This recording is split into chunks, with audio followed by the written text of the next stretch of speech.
So I'd like you to do me a favor here for a second.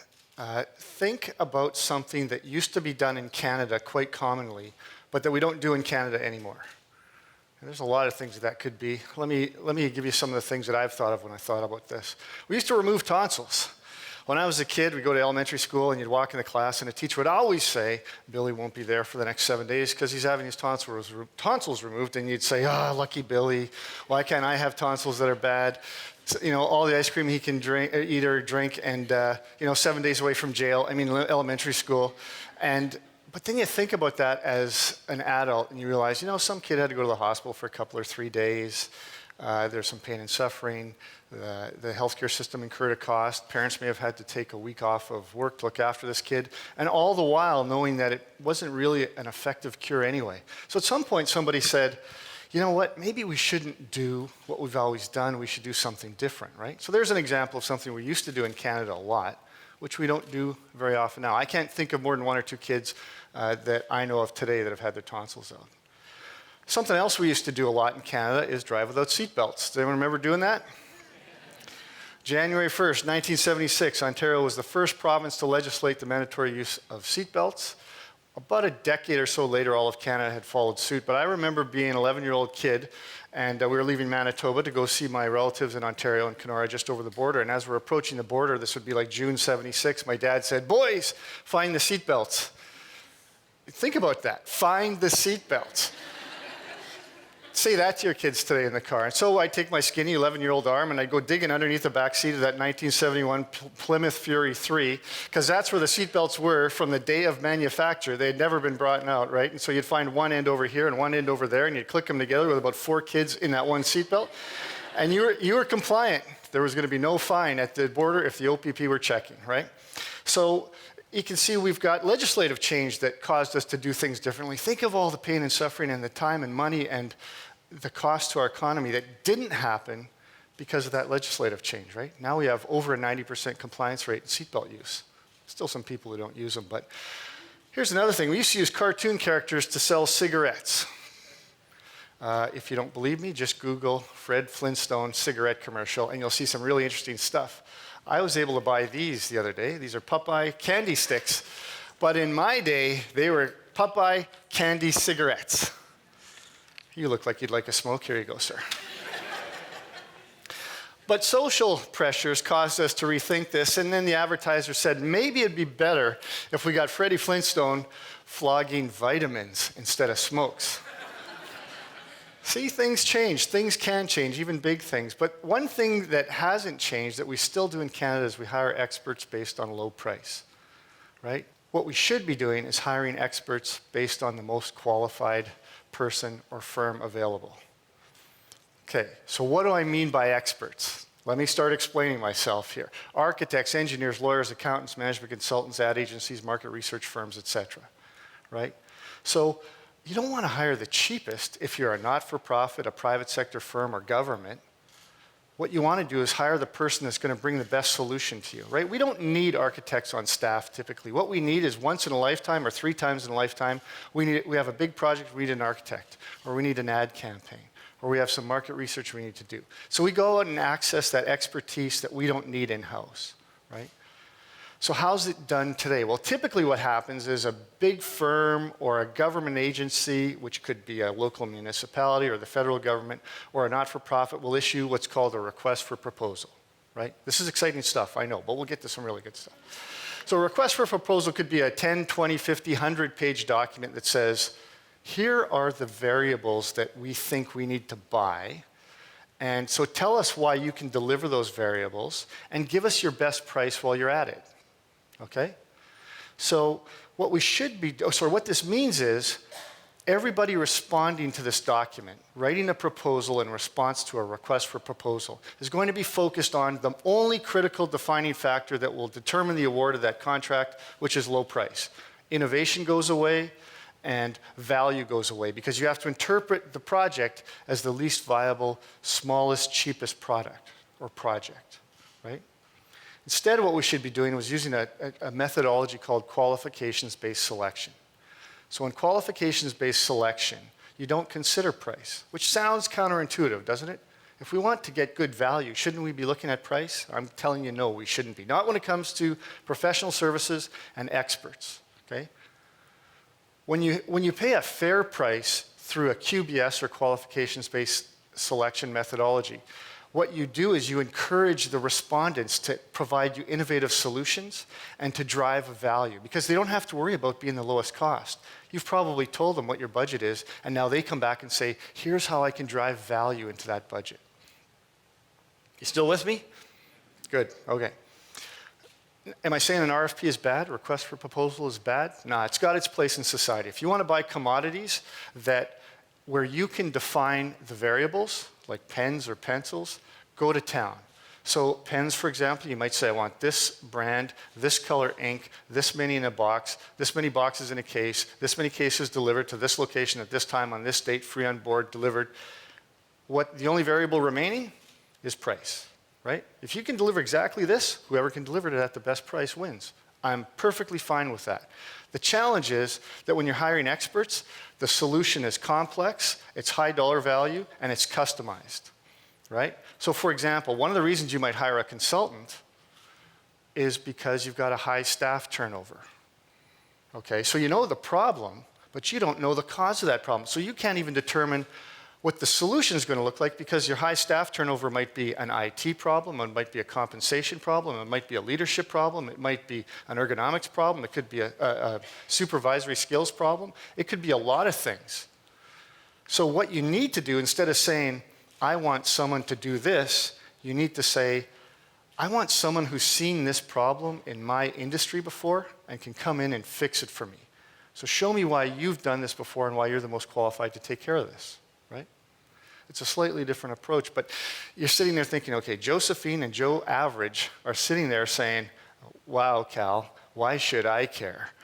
I'm not a procurement person, I'm not a government minister, maybe I don't volunteer on a board, but some of you will. Some of you will work for government, some of you will work with a not-for-profit, maybe as a volunteer or a paid person. Some of you will work in a company that does use an RFP. So what can you do? And why should you care? Well, let's talk about why you should care first. You should care because of your safety. So what you see here is the Auditor General of Ontario's Special Report on Winter Highway Maintenance from April of 2015. And the Auditor General was asked in Ontario to provide this report because things weren't going really well with winter driving in Ontario. So the auditor's report said that when the service to clean roads, keep the snow off, de-ice them, because you know what it's like to drive in roads, especially highways in Canada in the winter, right? If they're not well taken care of, they can be very dangerous. And the problem was they were having service failures. And they linked it all the way back to the way that the contractors were hired. In fact, the report says that they actually not nearly adequately assess the ability of the vendors to actually do the work. The work went simply to the lowest price vendor. So what happens when you hire the person to clean highways in the winter with the lowest price? They probably have the least amount of equipment, the wrong equipment, the poorest trained staff, etc. Like, you don't get low price for nothing. So even further, on several pages in the report, they went on to say that the tendering process caused us to choose unqualified vendors, which created service failures, which created road deaths. I've never seen a report link procurement to service failure to death more clear than this one. And I encourage you to go find the report and read it. So if safety, if your own skin is not important to you, maybe your money is important to you, right? We think that when we hire people based on low price, that's how we're going to keep our costs down, keep our taxes down. Because a lot of this procurement is done by government at all levels, right? And you are the buyer. You're handing your taxpayer dollars over, your money, to the governments to say, go buy this on my behalf. Let's look at a typical and scary process for hiring an architecture firm. This goes back about a year and a half. Real story told to me by a real architecture firm in Western Canada. It was a government agency that contracted out the contract, or they went through a process to hire an architecture firm to do an expansion on a building. Because we have fee guides for architects in Canada, you can pretty easily tell what a contract should be worth for architects in Canada. In this case, it was a $50,000 project, right? So anyone who in the industry would have said, what are the fees going to be? They would have said that's going to be around 50 grand, 48, 52, something like that. The challenge was that the RFP required pricing. So pricing is customized, it's complex, and when you hand over a proposal saying, I will do this work for this amount of money, you've just handed over a legal document. The courts have told us that clearly. So you're binding yourself and committing yourself to do work for a certain dollar value, but you're kind of guessing at what the project's really going to be like. So you actually have to start almost figuring out the problems for free just so you can give them an estimate. That takes a lot of time. In this case, it cost $20,000 for this one firm to write the proposal in response to an RFP, which they hope to win and get $50,000 worth of work. Now that $20,000 is the retail value. If they had sold that proposal to somebody, they would have charged them $50,000, okay? Now 38 firms responded with proposals. Who's good at math? 38 firms times $20,000, because that's the level of effort you would have had to put in to be compliant. It means $760,000 was spent by the architecture community so that one of them could get $50,000. But it gets worse because there are procurement costs as well. Someone's got to write the RFP in order to issue it. They've got to manage 38 proposals coming in, which becomes very expensive. You've got to come up with a selection committee. You've got to evaluate them, interview, defend them, etc. So what happened? In order to make a decision about a $50,000 contract, $800,000 was jammed, of expenditure was jammed into our economy. Now, did anybody get an invoice for 800 grand? Not a single person. Does it mean the expenditure was not real? It's real. It's called overhead in an architecture, engineering, management consulting ad agency. Because every year when they're doing the budget, these firms sit down and say, how many proposals are we going to have to write in order to stay in business? Well, they each cost us 20 grand. We're going to have to write 10 of them to stay in business because we'll win 1 in 4. So we're going to spend $200,000 this year writing proposals. So we build that into the hourly rate. So every time you pay an architect, engineer, management consultant, ad agency, you're paying for part of your money goes towards paying for proposals they wrote and lost for some other procurement group. That's not a lot of fun, right? You got to remember, you are paying for this inefficiency. Because I hear a lot of, sometimes the procurement community will say, hey, Cal, that's just the cost of doing business as an architect or an engineer. You guys got to eat that cost. I'm saying they're absolutely eating the cost and then sending it right back to you. So as soon as you realize that your inefficient buying process is costing you money, then maybe there's an incentive to change. So when I'm saying we should change the RFP process, I'm saying that it's to the buyers. The buyer benefits the most if we change this, because it's just a flow-through cost for the consultants. The third reason you should care about this is because you want to live in a better country. How many of you want to live in a worse country? None of you. I don't even need an answer. None of you want to live in a worse country. There's plenty available if you do. But we want to make our country better all the time. Now take that $800,000 I just illustrated for you, multiply it by a gazillion RFPs every year in this country, and you get about, by my estimate, $5 billion worth of waste and economic, what I call it, it's sand in the engine of our economy. So what would happen if we pulled even 50% of that waste out? Say we pulled $2.5 billion worth of waste out of our system. What would happen? Would architecture and engineering and ad agency fees plummet? I don't think so. I think their fees would just remain the same. But what would happen is they'd be a little bit more profitable. They'd have a little bit more room to do things like their own research, hire another staff person, maybe do some marketing into another country to sell their services elsewhere and bring foreign dollars in, right? Good things will happen if we can pull that waste out of our economy. Doesn't mean it's going to get cheaper, and that's not the point. It's not to make it cheaper, it's to make it more efficient. So what can you do? Again, maybe you're not directly involved in this, but you probably have opportunities through your lifetime to influence this process. We're going to hire somebody like an architect, engineer, management consultant. How do we do it? First thing everyone says, let's do an RFP. Low bid gets it. Okay, ton of work, it's not going to work. So what do? Pretend instead of that you're hiring consultants, pretend you're hiring staff. Okay, let's do a little comparison. What would you do if you're hiring staff? First, you would do the BFOQs, bona fide occupational qualifications. You would define the requirements of the job and the qualifications required by the best candidate. If you're hiring staff, that's what you do. If you're hiring a consultant, just do the same thing. The person who would be best for this project, what kind of qualifications should they have? And it probably relates to they've done very similar other projects for other people in a similar sector, right? It's easy to understand. You would share budget info. Whether you share it or not, you have clearly defined the salary range for a new staff person. Quite often, ads in career sections will say, between $90,000 and $100,000, these benefits, this amount of time off, blah, blah, blah, blah, blah. We'll do the same thing with the consultants. Say, it makes sense for us to spend $100,000 on this project. Share that information with them. Usually procurement people cringe in fear when I say share your budget, but that's something we have to get over. The next thing is shortlist the top 3, right? You looked at all the resumes, you looked at all the proposals, because a proposal and a resume are almost the same thing, and you picked the top 3. The 3 that you think could do the job, now you got to decide who's the best to do it.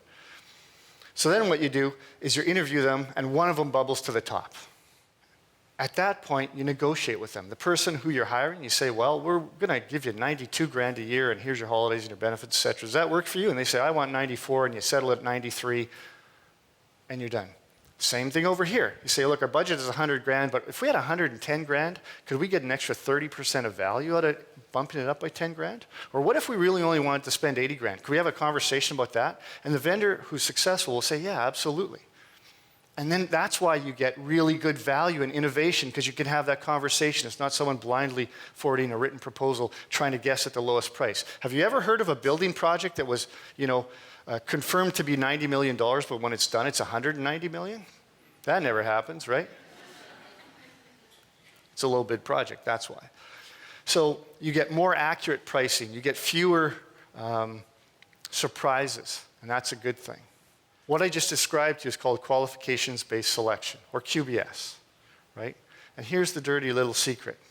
Since 1972, QBS has been required by law in the United States when hiring architects or engineers for federal government projects.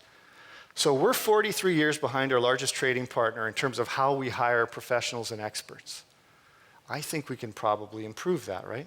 There's a thing called the Brooks Act. It's a piece of legislation that says you shall not consider price when hiring architects or engineers for federal government projects.